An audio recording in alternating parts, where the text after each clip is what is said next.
Last year, in response to rising fears of Russian aggression extending beyond Ukraine, Poland took decisive action. It launched the East Shield program, a $2.5 billion national defense initiative designed to strengthen the country's borders with Belarus and the Russian enclave of Kaliningrad.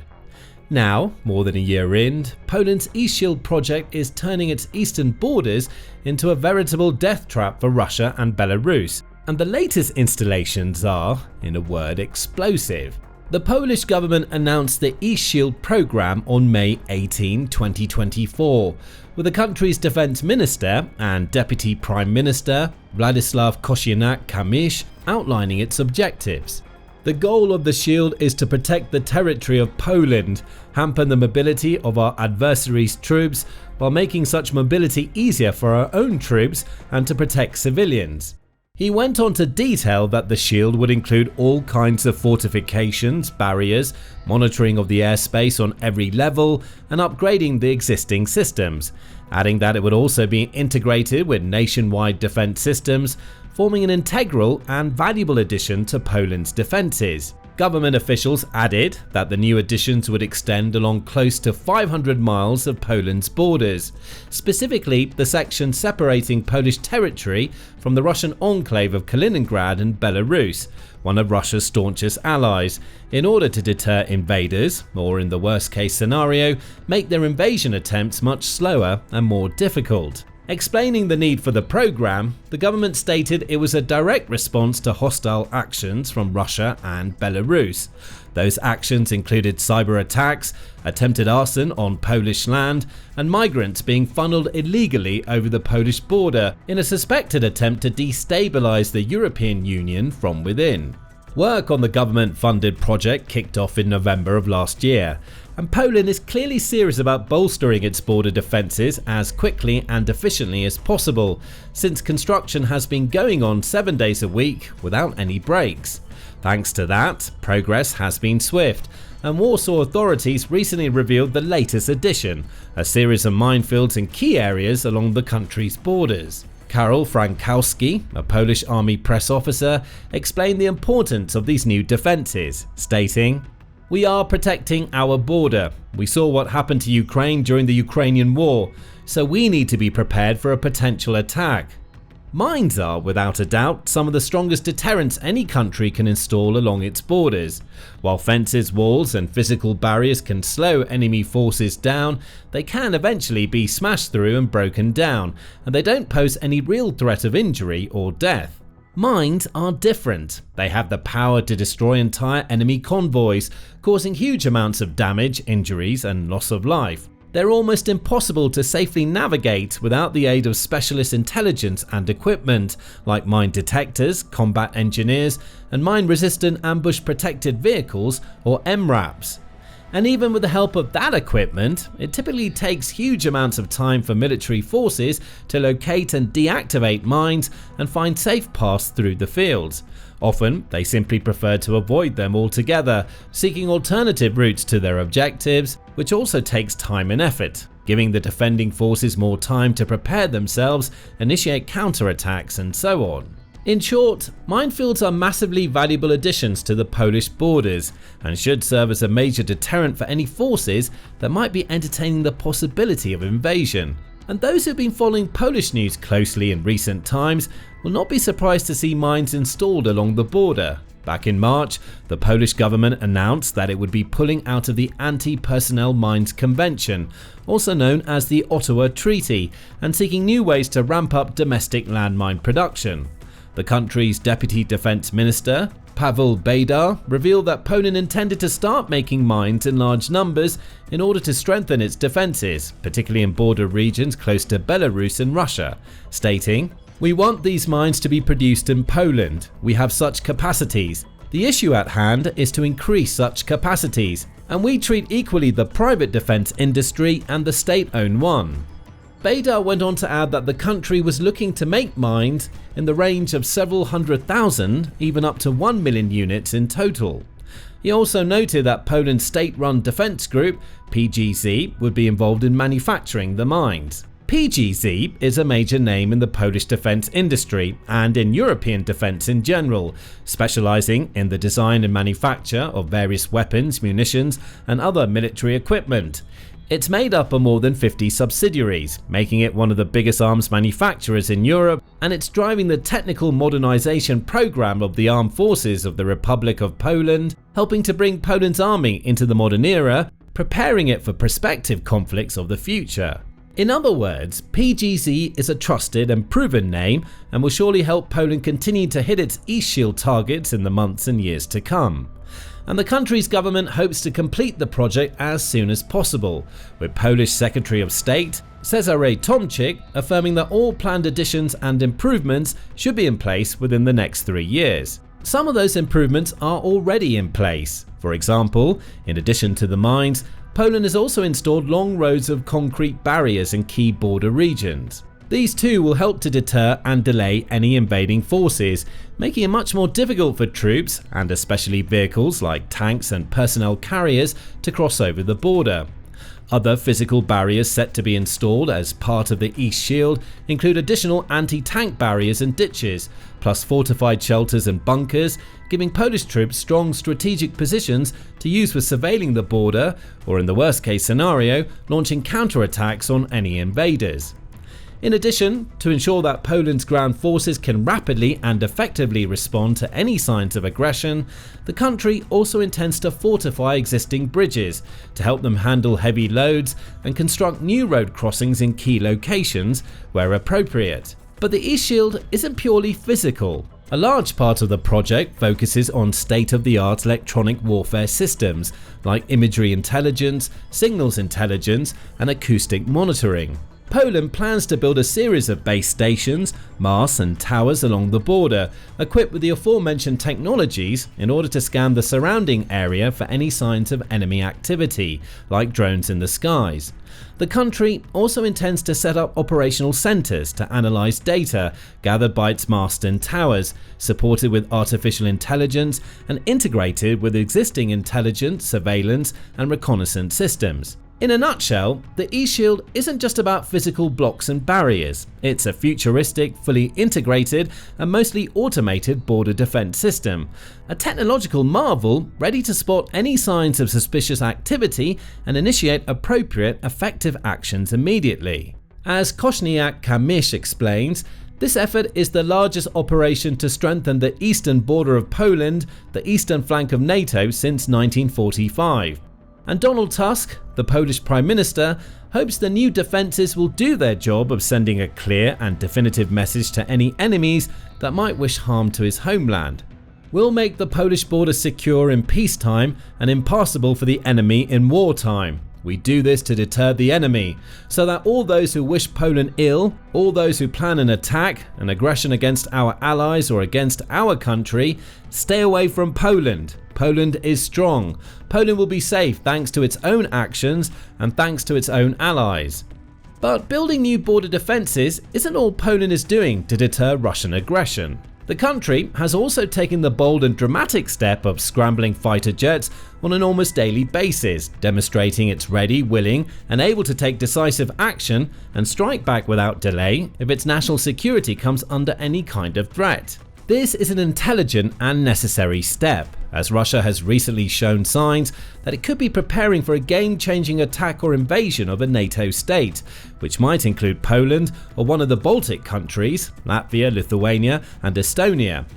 The most recent and worrying sign came on August 3rd, when a Shahed-like drone flew directly into Lithuanian airspace, passing over the country's capital of Vilnius. It entered Lithuania from Belarus, soaring over the outer edges of Vilnius, where it was spotted and even caught on camera by local residents. Naturally, fears are high in this part of the world and have been rising ever since Russia invaded Ukraine, with many in the Baltic states concerned that they could be next on the Kremlin's hit list. So, when people saw what seemed to be a Russian drone hovering over their heads, they naturally began to panic. Some feared that the drone was equipped with dangerous fragmentation, thermobaric or incendiary warheads and was ready to strike at a military or civilian target in the area, perhaps signalling the beginning of a world-changing war between Russia and NATO. Thankfully, the drone turned out to be relatively harmless. It was a Gerberer decoy model, visually similar to those that Russia regularly uses for reconnaissance missions.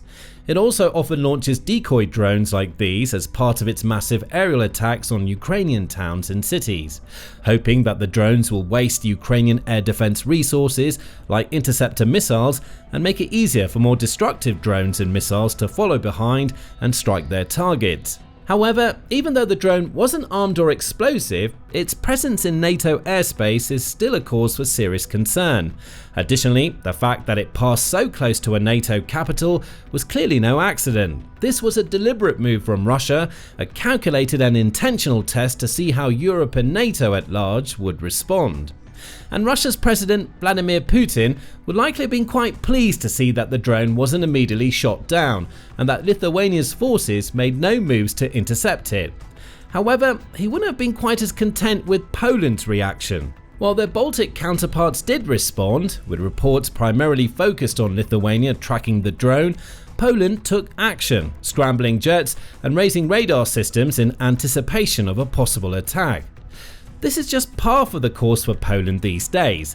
The country has entered a state of routine high alert, preparing its fighters and powering up its radars and air defenses on an early daily basis.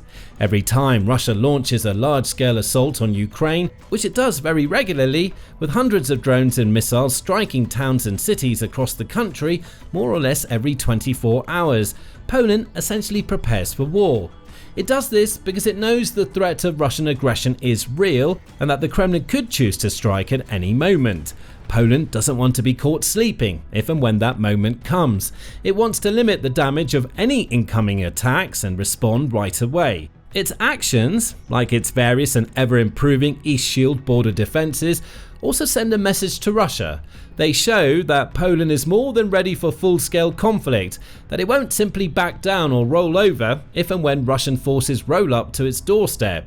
It will defend itself, it will fight back, and it will do so with the full support of its powerful partners across the NATO alliances. Indeed, various other NATO nations, like Sweden, are also joining Poland in maintaining a high alert status and reacting rapidly and efficiently to each and every Russian attack on Ukrainian soil. But Poland is arguably the most active of all NATO nations at the moment, which is primarily due to its location. Since it's right by Ukraine, Belarus and Russian territory in the form of Kaliningrad, Poland knows it would be one of the first nations in the firing line should Russia decide to move further west in an attempt to take over more of Europe. It's already felt the effects of the war in Ukraine due to its close proximity to the conflict, like when a Ukrainian air defense missile inadvertently landed on a Polish field while responding to a Russian assault, killing 2 farmers. Debris from Russian missiles has also entered Polish territory in the past, and Polish people living and working in border towns and villages understand that their lives are at risk day in and day out. But Poland is proving that it's more than prepared to protect those lives and the lives of the more than 38 million people that call the country home. The country has also been busy in the procurement business, recently striking a $6 billion agreement with South Korea to purchase a large batch of K2 Black Panther tanks. According to reports, Poland will receive around 180 of these tanks, which are ranked among the best in the world, boasting some of the most sophisticated tank technology ever seen. It's equipped with a 120mm 55 caliber smoothbore gun, for example, which is famed for its accuracy. It's capable of striking a 12-inch target from over half a mile away. It's also able to fire a range of munitions, including armor-piercing and explosive rounds, or Korea's super smart K-STAMs, which take out tanks up to 5 miles away. The Black Panther also has a world-leading auto-loader system, giving it a superior fire rate of up to 10 rounds a minute, which is much faster than many other leading tanks from other countries. It's also got world-class fire control systems, thermal imaging technology, laser range finders, automatic target detection, target tracking, and an advanced battlefield management system. It's the tank of the future, bringing Poland's ground forces well and truly into the modern age and making them more than a match for any invading Russian force, especially at a time when Russia is running low on tanks and having to dig decades-old models out of Soviet storage facilities just to keep up some semblance of pressure on the front lines of Ukraine. Poland has also struck a deal with the Hyundai Rotem company to start making K2 tanks on its own territory, and has also purchased other important additions to its armed forces, including K9 self-propelled howitzers and FA-50 fighter jets, plus hundreds of M1 Abrams tanks from the United States. Poland has also raised the bar in defense spending, standing out above all other European Union and NATO nations in this respect. Back in 2022, it spent 2.7% of its gross domestic product (GDP) on defense, which was around $15 billion at the time. By 2024, it had upped that to a whopping 4.2% of GDP, and now it plans to reach 4.7% by the end of this year. This is a gigantic increase for such a relatively short amount of time, and it makes Poland a prime example for other NATO nations to look up to. Even major military powers like Germany and France lag far behind in terms of how much their GDP they dedicate to defense expenditure. Here's a look at how Poland is spending its massive military budget. The country is investing heavily into a major modernization project for every branch of its armed forces, strengthening its presence on land, in the air and at sea. On land, it's bought the aforementioned tanks, as well as modern Borsuk fighting vehicles and various Western artillery systems that could also be used to defend border regions or launch cross-border attacks into Belarus or Kaliningrad should the need arise. In the air, Poland has vastly expanded its helicopter fleet, going from 16 choppers to almost 100, thanks to a large purchase of AH-64E Apache Guardians. While those helicopters are scheduled for delivery between 2028 and 2032, Poland leased 8 older AH-64D Apaches in early 2025 to serve as an interim training fleet. It's also exploring the idea of developing its own drone command, while phasing out some of its older aircraft and replacing them with much more modern alternatives, like the previously mentioned FA-50s from Korea and US-made F-35As. At sea, meanwhile, Poland is retiring some of its old frigates and launching 3 new ones with much stronger defensive and offensive capabilities. These key changes should see Poland surge up the rankings as one of the world's leading military forces, and making it much more prepared for a modern-day full-scale war if and when one breaks out. The Polish government has also recently launched a new initiative designed to bolster its ranks and make sure that more Polish people are combat ready. In March, Donald Tusk announced that all Polish men would undergo mandatory military training and that any women who are interested could voluntarily participate, stating, "We will try to have a model ready by the end of this year so that every adult male in Poland is trained in the event of war, so that this reserve is comparable and adequate to the potential threats. We're talking about the need to have an army of 500,000 in Poland, including the reservists." This too will dramatically improve Poland's defensive posture. Should Russia invade and World War III break out, the country will have so many more trained and able people to call on to enter the fray and defend their homeland.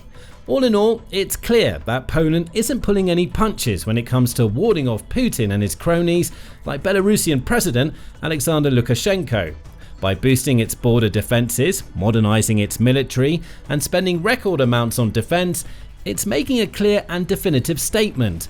This country is more ready for war than it's ever been, and if Putin wants to take even a single sliver of Polish land, he'll have a huge fight on his hands. Now, you can learn more about how Poland is preparing for a possible war with Russia in our recent video, detailing how the country's military evolution is changing the face of European defense. Or if you're seeking more intriguing news from the front lines of Ukraine, check out how the Ukrainian armed forces are using a simple yet innovative trick to make their military vehicles drone-proof. And finally, make sure you subscribe to our trusted news channel too, so you can stay in the loop and up to date on all news from Russia, Ukraine and other key conflicts around the globe.